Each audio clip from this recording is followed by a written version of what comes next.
Well, looks like it's time to start. Welcome to Barbara's Bookstore. My name is Mike McCarthy, and I have the pleasure of moderating a panel discussion with two very distinct authors who are joining me today. And the first is Peggy Panosh, who has carved out a unique dual career path as both a highly respected marketing expert and illustrator. With more than 30 years in media and entertainment, Peggy has worked with some of the most prolific celebrities, including one from Chicago, and name escapes me. I think of it, Oprah. That's it, Oprah. And world-renowned events from the Grammys to the Super Bowl, creating memorable moments all along the way for many different diverse audiences. As a passionate traveler, having explored more than 70 countries, Peggy's love for creating art was ignited during one of her many global adventures. And her illustrations capture the heart and spirit of the people, places, and moments that touch her soul. In fact, if you look very closely at her drawings, you will find a teeny little heart in each one. Peggy's illustrations have been seen on CBS Sunday Morning, and she was a featured artist at Soho House's Ludlow House in New York City. She splits her time currently between Brooklyn, New York, and Madison, Wisconsin, and more of her work can be seen on peggypanosh.com. Welcome, Peggy. Thank you so much, Mike. And Susie Arons, her bestie, is a strategic communications advisor working with some of the most recognized names in entertainment, lifestyle, and media. She's honed her writing skills, penning billions of messages throughout her 30-plus year career. Some people might say she has also been a professional bestie to some of the besties in the business, including Netflix, HBO, Color Force, Marlo Thomas, The Defiant Ones, St. Jude's Children's Research Hospital, A24, Refinery 29, Child Mind Institute, The Hunger Games, Amazon Studios, BMW Focus Features, Stars, AMC Networks, West of Memphis, Apple Music, Jimmy Iovine, Sundance TV, Jonah Hill, The Orchid, the Radio City Christmas Spectacular, and the Tribeca Film Festival. Inspired every day by her colleagues or poolside with her treasured circle of friends and family, Susie learned early to lead with her heart, be smart, and always keep the joy. So welcome, Susie. Thank you, Mike. I would tell you that I had the pleasure of reading Billions of Besties a few days back and quite enjoyed it. And my first question to you two ladies would be, what was your intention when you set out to put this unique publication together? Susie? I think that primarily we wanted people to have fun. We wanted people to recognize how important friendship was in their lives. But I think for us, we wanted to be able to celebrate our friendship personally, and we wanted to be able to celebrate all of our friends. And the project took on a life of its own. Yeah. No, go Peg. Well, when we created the book, it was, pre-COVID, and we actually finished the book while we were sheltering in. So it is, the fact that the book is being released now, and it is such a positive and delightful body of work. We're really happy that it can be in the world now and provide the sort of relief and joy and delight and love that we certainly could use right now. And that's the first thing that comes across to me as a reader is the genuine affection that these folks had for each other.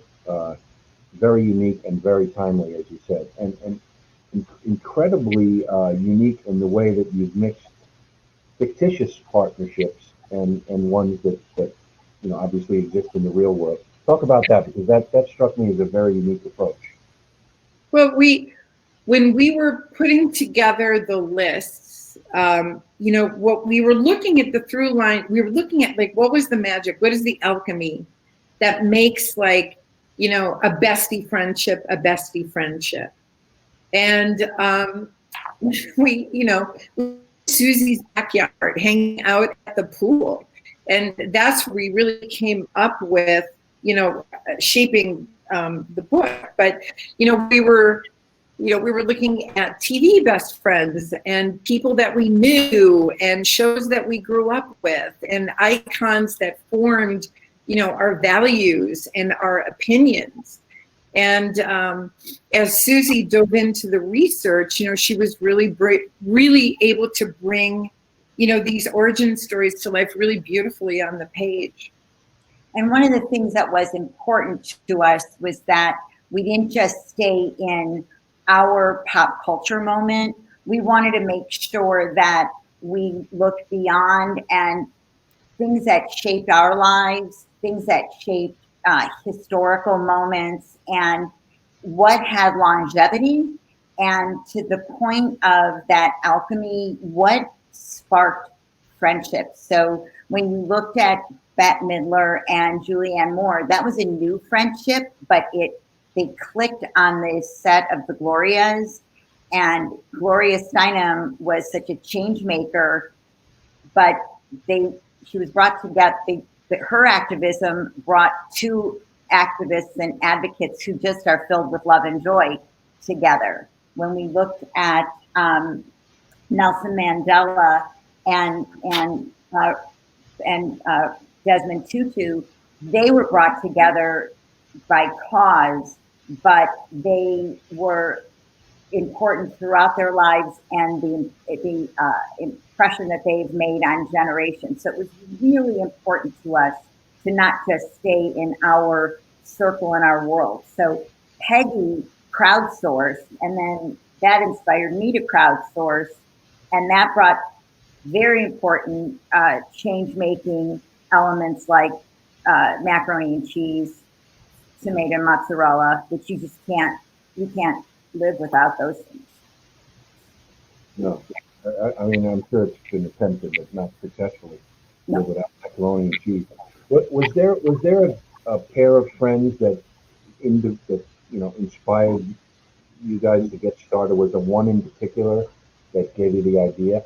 Obviously, this is a great collection of examples of best friends, but was there one that stood out that said, this is almost the impetus behind the project? Well, yes, because Peggy was driving to my house and she was listening to NPR, and she heard an interview with Beanie Feldstein talking about the movie Booksmart.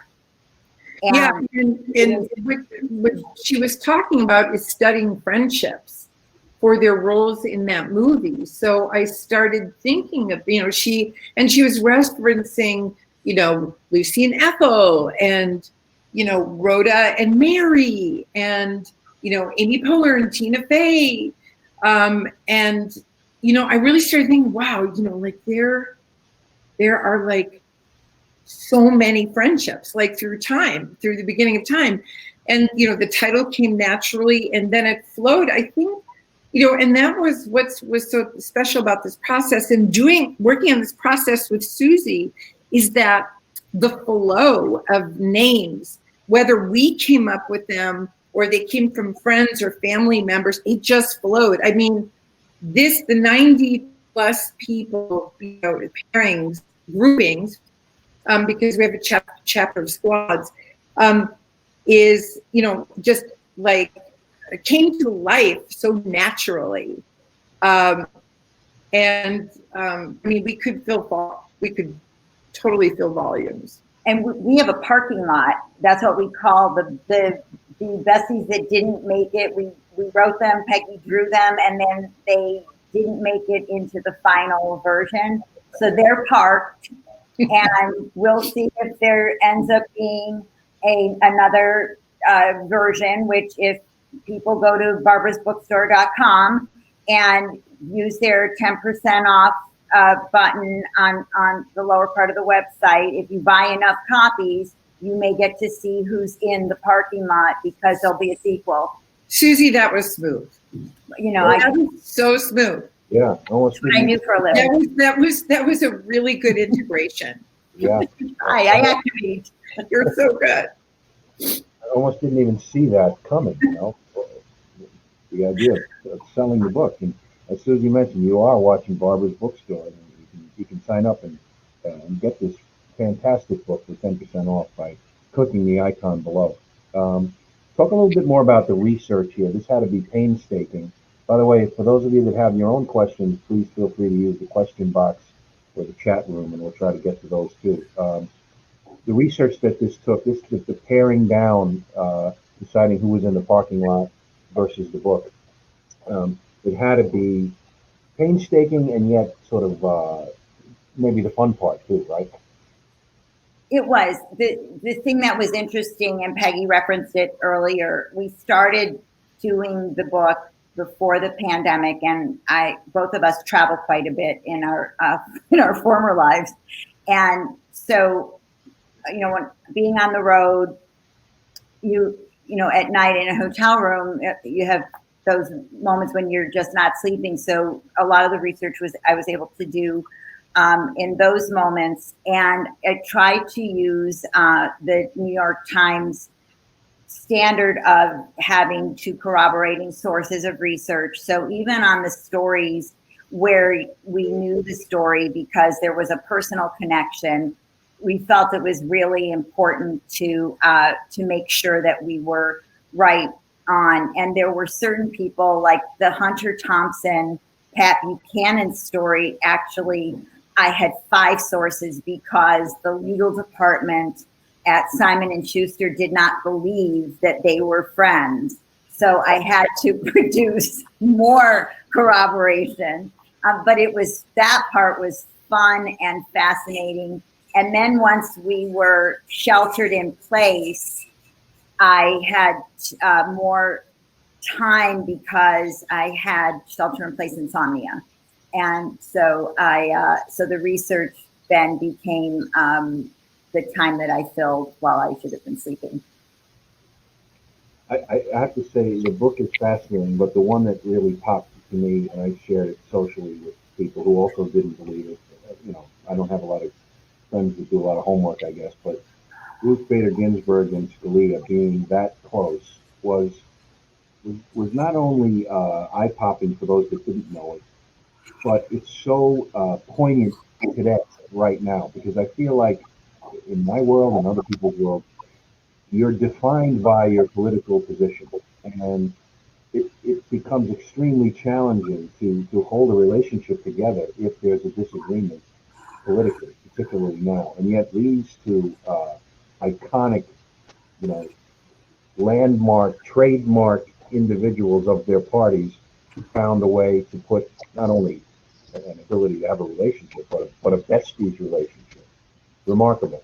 Yeah, they were able to, they were connected by compassion and empathy, and they genuinely, truly enjoyed each other's company. They went to the opera together. His wife and her husband, they made dinners together. They vacationed together.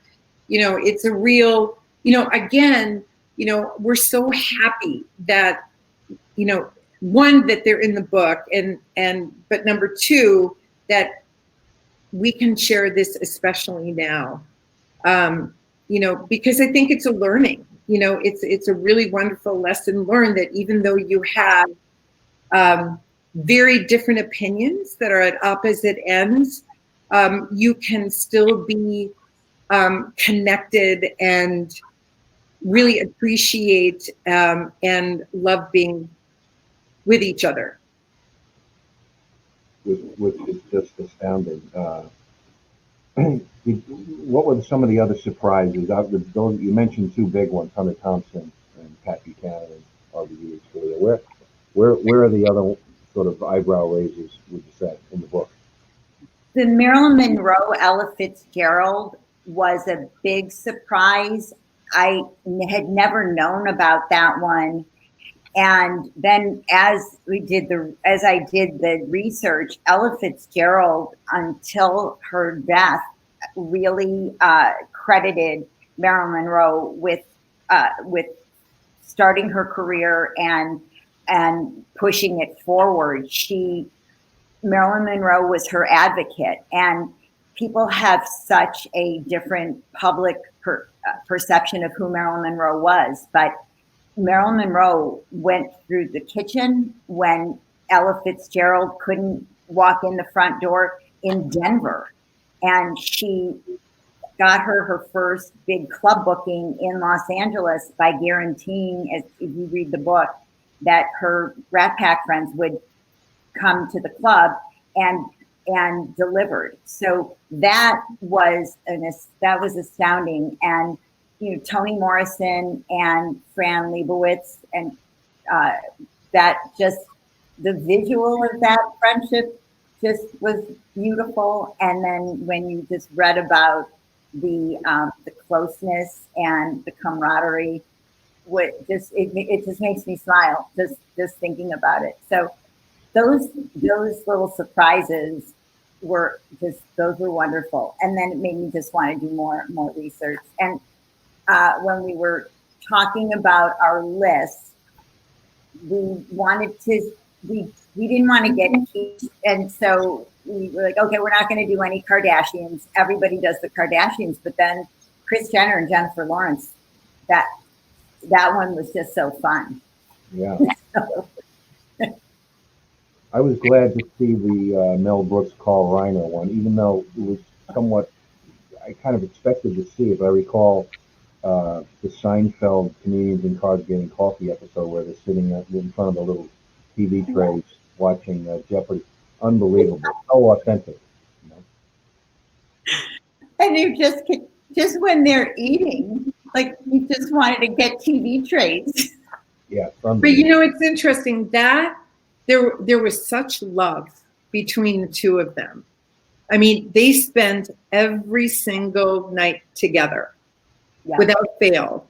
And it was just genuine, deep affection and love. And they, we actually put them opposite Ernie and Bert on purpose too. So, because there were so many similarities. Now, are you guys besties, or is this a publicity stunt? It's a publicity stunt. The publisher actually, we met on the dating game, and the prize was that we got to, it was an illustrator won an author. We have known each other for about 30 years. So we met, I was working on a comedy festival. So I was a marketing director of K-Rock Radio in New York. Wow. K-Rock. And Howard Stern was our morning guy. Susie and her firm, we had a meeting at our station about the festival, and we connected immediately. And then we actually had, we have a friend, a guy named Chris, who said, you know what, he knew a number of women. He said, you guys should all know each other. So we started doing these dinners, and it was called Girls Night Out with Chris. And he was the person that really helped cement our friendship, but also there are other women in our circle that, he was the guy who brought us together. We did these dinners at a restaurant, like this really dumpy Mexican restaurant in the West Village. Like probably every Spanish restaurant. It was a Spanish restaurant. I never knew the name, but never knew the name. So yes, our friendship is very real and very genuine. And I value Susie a great deal. She is a total badass. She has a huge heart. She has mentored so many women. And she has very strong moral convictions, and she's fun. I mean, it's the kind of friendship where we can see each other and we just pick up mid-sentence. Like you don't miss a beat. Very cool. Well, we have a question coming in from Catherine Menza. Catherine! Yes. Which bestie story was your favorite to research? Which was my favorite to research? Oh, I know. Queen Elizabeth and the Corgis. Queen Elizabeth and the Corgis, and Johnny Weir and Tara Lipinski. I was a figure skater, so So that one was just near and dear to my heart. But those corgis, let me tell you something. When I die, I want to come back as one of the Queen Elizabeth corgis because nobody gets treated better. Their wicker baskets are handmade. What didn't make it into the book, I could make 2 more volumes. Oh, that's funny. I'm calling up the picture now of the corgis. One of my favorites, sticking with the canines, was Charlie Brown and Snoopy. Well, and one of the things that always resonated to me with that relationship, about these cartoons, is that they were, they formed how we felt about friendship. I always thought Snoopy was there when it was really low for Charlie Brown, and he didn't have to come up with cliche. He couldn't. He was a dog, right? He just was silently supportive. And to me, that's always the definition of a best friend. Is they're going to sit through the pain with you. There's no magical words that have to be used, but they're there. Their heart's there. It's not even in what they're saying. What do you guys think of that? But not unconditional love. Just had his back. He just had his back. Yeah. Little critique when appropriate, but if Lucy pulled the football away and Charlie was down in the dumps, Snoopy was there. I just thought that was telling. Tell us about somebody that maybe didn't make the book. Was there a supposition you had about people that were best friends, and then the research revealed that perhaps it wasn't quite the relationship you thought, or no? Well, no. There was one. The heartbreaker that didn't make the book was Justin Timberlake and Jimmy Fallon, because I did the research. This was the only time this happened. I did the research on a different path than Peggy did the illustration. And when we put them together, they didn't match. And there were so many that didn't make it because it was just so packed full of material that the just the size of the book didn't lend itself. So I don't think. No, we didn't have, and then we had the park. Well, and we can't tell you who's in the parking lot. Yeah. No, that I wouldn't want. I wouldn't ask that. Yeah. I wouldn't ask that. So we have a question in from Lindsay Frank, who says, "Did you find a common thread that was found within all the friendships? A common thread." Love. Yeah. And love that just that you have your back, the ride or die. And Miley Cyrus and Ariana Grande have as much love as Tina Fey and Amy Poehler and Cara Delevingne and Rihanna.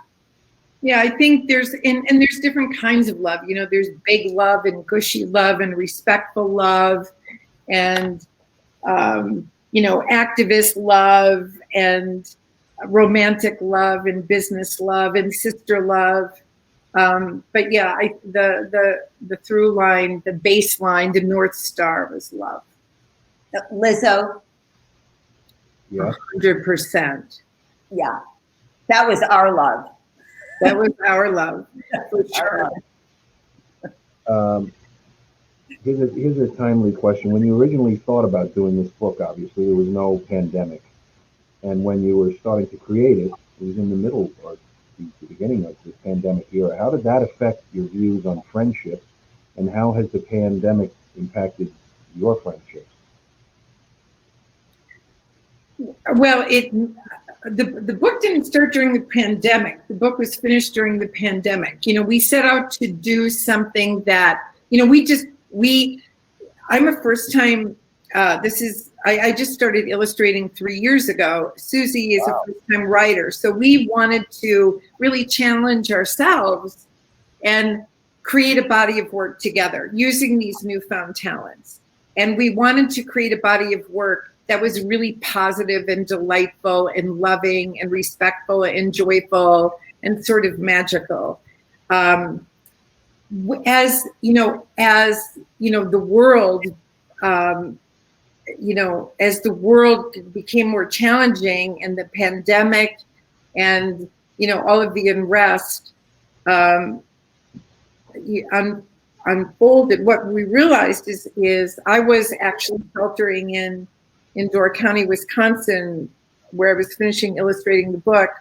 Susie was at her home in New Jersey. We talked to each other like many times a day. We were each other's lifelines. For me, it was so wonderful to be able to have this to work on and get lost in creating the drawings and the art. And, really express like my love and delight and reverence for these people, through creating these drawings. But I think, I leaned on Susie even more as a friend, and also, really looked at how I value my friendships and the people in my life, my family, my friend Susie, and, my girl squad and my family and the people who really helped me be me. And I've really developed a renewed respect and reverence for the friendships that I have. And for Susie, I mean, how fortunate am I that I got to work with my bestie on creating this body of work, and just and also, like I said, like we didn't know what we were doing. And so we didn't know what we were doing together. And that really made it fun. Like I can't tell you how many conversations we had where I'd be like, Susie, and she'd be like, I don't, you know what I mean? But it's like, we laughed about it, but we had fun. That's great. We still do. The other thing that happened is I miss my friends. I miss seeing them. And it also allowed me to reconnect with people, the people that you hadn't seen or hadn't thought of. That fear of reaching out went away, because you were hearing just these horror stories and these tales of just devastation and sadness. And I thought, oh my God, like I think about this person, or I think about this person a lot. I don't want to lose them. So, I had this joy every single day. Peggy and I spoke at 7 a.m. or 8 a.m. It was like, I haven't heard from you. What's the matter? But then I was like, I just thought of somebody. They were in my dream. I would text them. I would call them. I would send them an email. And there was nothing better than waking up and seeing a response or getting a response of somebody that you had maybe lost or hadn't heard from in a few years. It just brought such happiness. And you never are sad having a rediscovery, ever. What else would bring happiness, Susie? Is going to barbarasbookstore.com. That right? Ordering the book and getting the 10% off that our friends at Barbara's Bookstore are offering. The other thing that makes me happy is going to the store in Burr Ridge or in Vernon Hills. Yes. Because, and this is really serious, and for the people that are watching and also that are talking to people, we love independent booksellers, and their sales are down 40%, and we cannot lose independent booksellers. So if you are thinking of getting a book for somebody, and we would love it to be Billions of Besties, but it could be for anything, please buy independent booksellers. You can buy cereal and laundry detergent from Amazon as much as you want. Buy a mop at Amazon, but buy a book at an independent bookseller. And if you're in Chicago, get it at Barbara's Booksellers. And also too, or Vernon Hills. Yeah, and the people at Barbara's are like, they're our new besties. They're like, same way we describe like the delight and the love for the people in the book. That's how we feel about them. They're just, they've been so gracious and kind and welcoming. They're the kind of people that you want to support and have in your circle. You want to go to a Cubs game with them? Yes, for sure. Bulls game. There you go. There you go. And that leads me. Not a Bears game though. Not a Bears game? Well, I'm from Green Bay originally, so you know. I'm from Cleveland, so Yeah. you can go to a Browns game maybe. Yeah. Okay, that's possible. That leads me actually to another question I had. Can you have, because now you've added Barbara's Bookstore as your bestie, can you have more than one? Oh, God, yes. You can. You have a squad. Are you sure about that? Have you thought that through? 100%. 100%. Well, tell me more about that. 100%. You know, I think that, well, and also, by the way, it depends on you. Yes. You know, I have a number of different besties, and they... Do they know that, or do they each? They do know that. They do know that. And, you know, I'm a big believer. I got a little jealous, I would I was say. going to say, I imagine you do. I get a little But, jealous. you know, but I'm a big believer in abundance, and I'm a big believer in energizing really good vibes. How many books are there out there, by the way, that you've authored with all of these besties? Is this the only one, or are there several? Wait, what? How many books have you authored with these other besties, or is this the only one? Is this the only book? This is my first and only with my bestie Susie. Fair enough. She's relieved. She's relieved. All right, Susie, is this true? There can be multiple besties? Yes, selective. And you have different besties fill different roles in your life, but not everyone is a bestie, but you can have more than one bestie.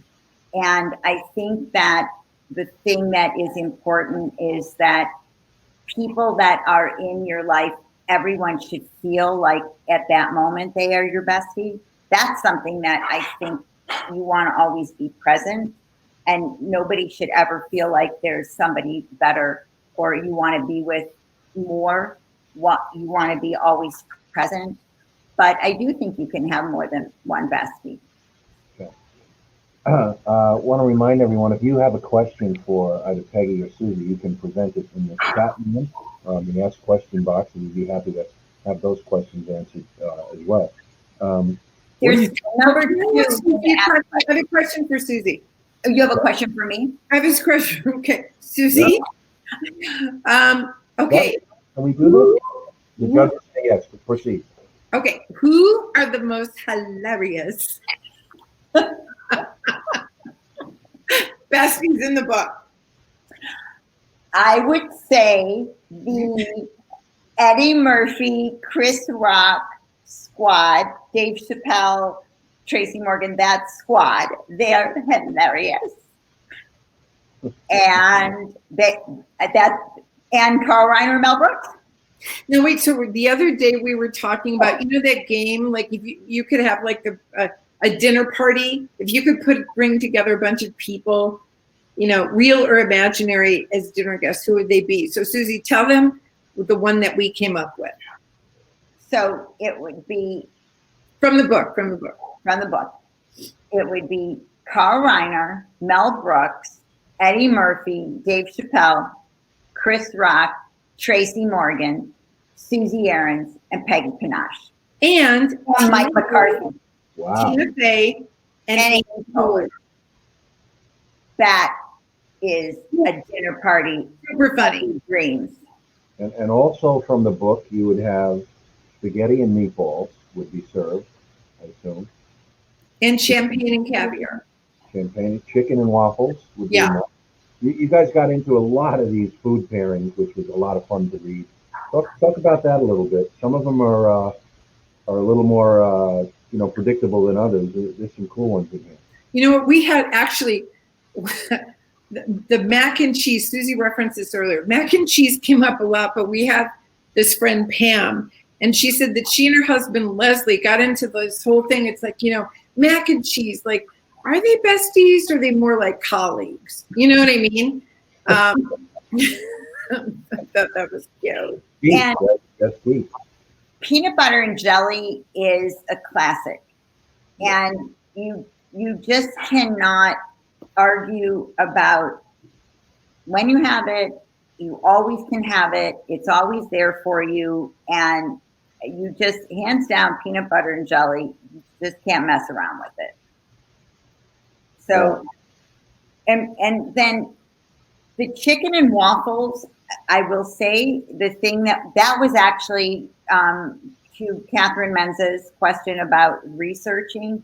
There is so much controversy over the history of chicken and waffles and the number of people that claim it as their discovery. It has a fascinating history. And I had to actually pare down what made it into the book. I bet. Yeah, I'm not surprised to hear that. You know what my favorite pairing was in the book? The Besties pairing, and I hadn't heard the two words together in a long time, but it just, I don't know what it did. It brought me back to childhood or whatever, but Gumby and Pokey. Making a comeback. Yeah. That was a special relationship. Doesn't get the attention it deserves. Yeah, it's making a comeback. Speaking of Eddie Murphy, he brought it back on Saturday Night Live last year. It was amazing. Really funny. What has been the key to the two of your friendships? The two of you having your friendship. What would you say the key to it has been? Obviously, there's longevity, there's trust, there's loyalty, but if you had to boil it down to a couple of key things, what would it be? I would say humor. I would say Peggy's got the most generous spirit of anybody that I know. And she is, besides being incredibly entertaining, she is there for you, ride or die. And it will be your wedding, will be there for your children, and has sat with me in the hospital and has been at my Passover Seder, and just wants to always know how you are, how she can help, but will also be honest with me and is not afraid to confront the warts and then hug you and hug me. And I think, I know with Susie, first and foremost, humor, and because, we've been through a lot of things together. And so we're able to humor, that connection is rare, number one. And number two, it lifts me up. And I really cherish that. And then also what I said earlier, it's like Susie's value system is impeccable. She has such a strong moral compass, and she's always on the right side of what's right.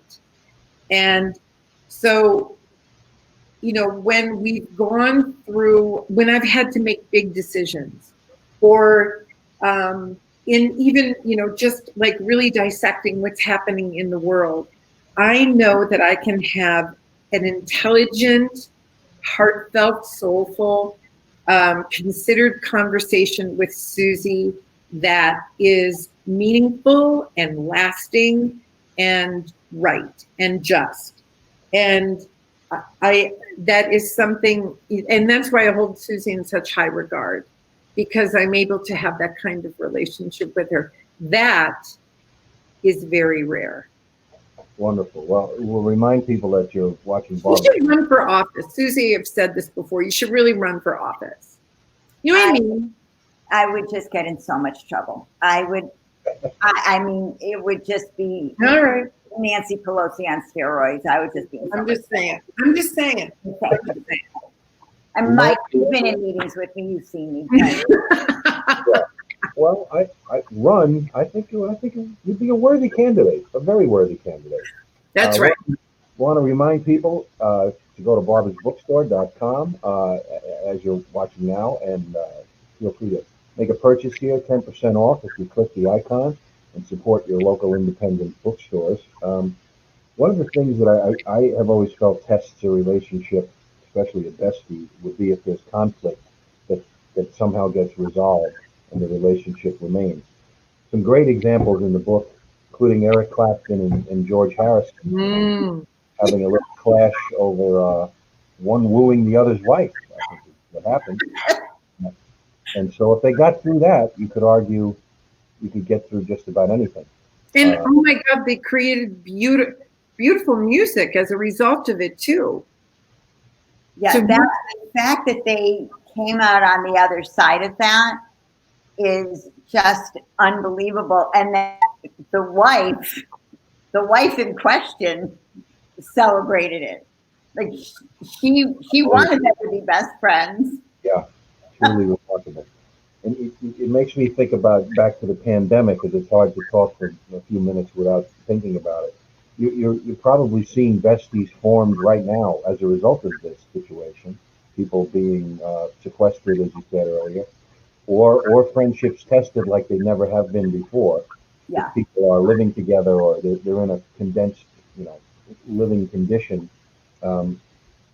It's just got to be overwhelmingly challenging to either preserve or to fight to keep one of these relationships intact, given the environment. I wonder if you agree. Yeah, we like to think of the book as a hymnal.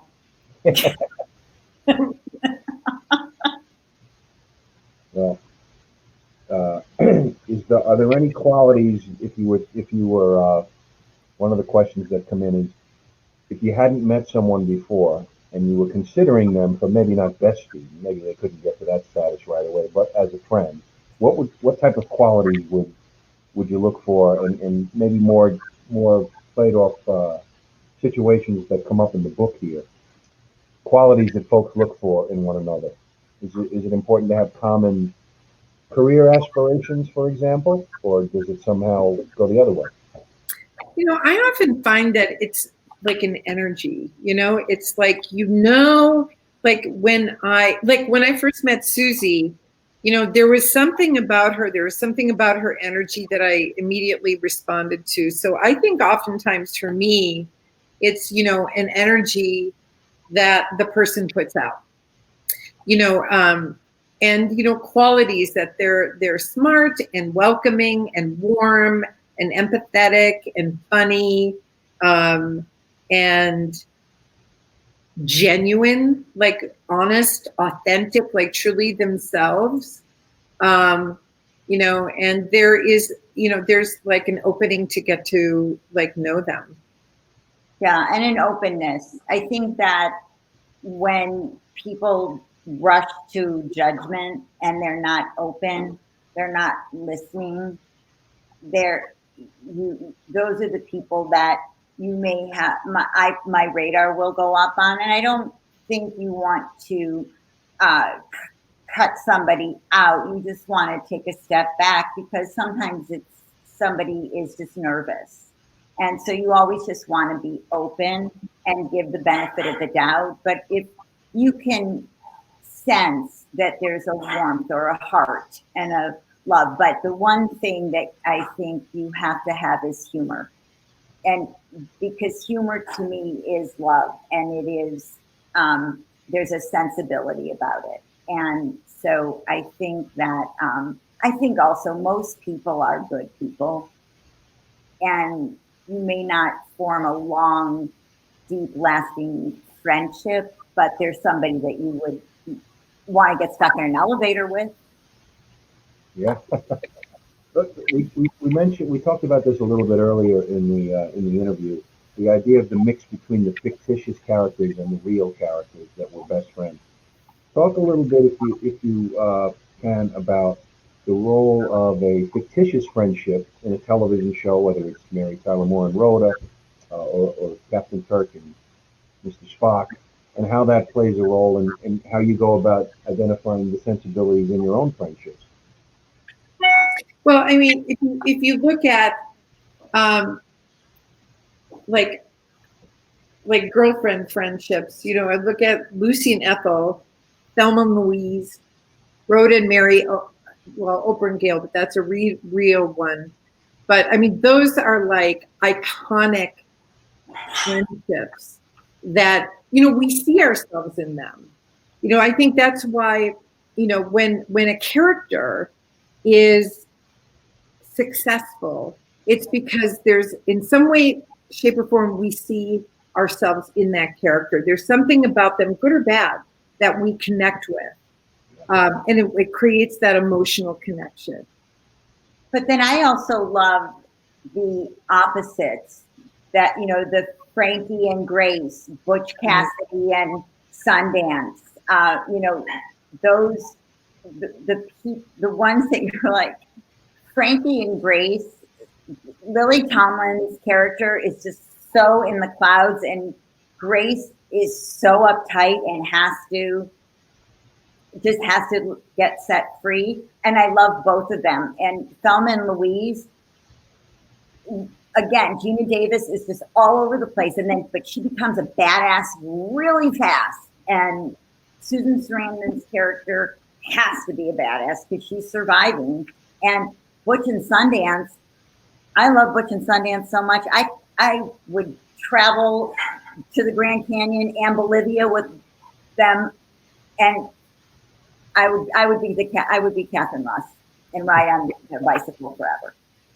So we have another question that's come in from the viewing audience here. Did any of the best friend ideas that you received from your friends end up making it in the book? And if so, which one?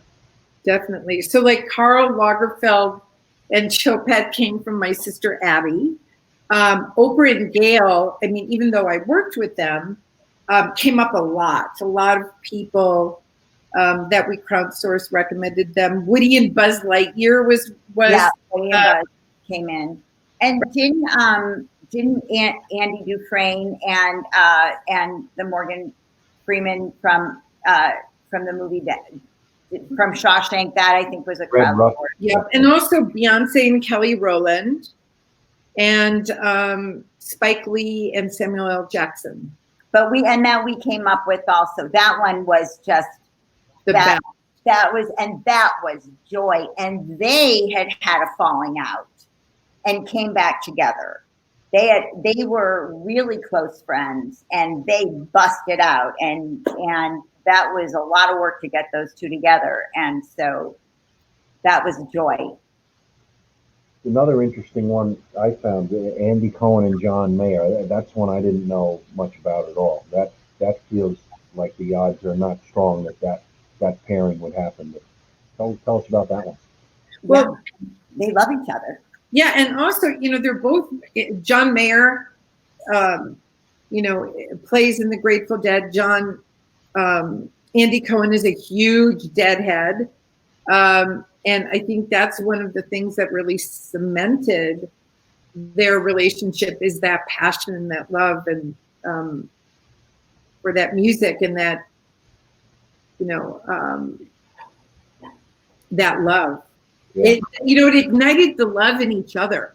Yeah. That passion ignited the love in each other. Can you imagine that road trip? Hell, that would be fun. Here's a question that came in from Steve. This is a great question. Did writing this book inspire either of you to reach back out to a special childhood friend?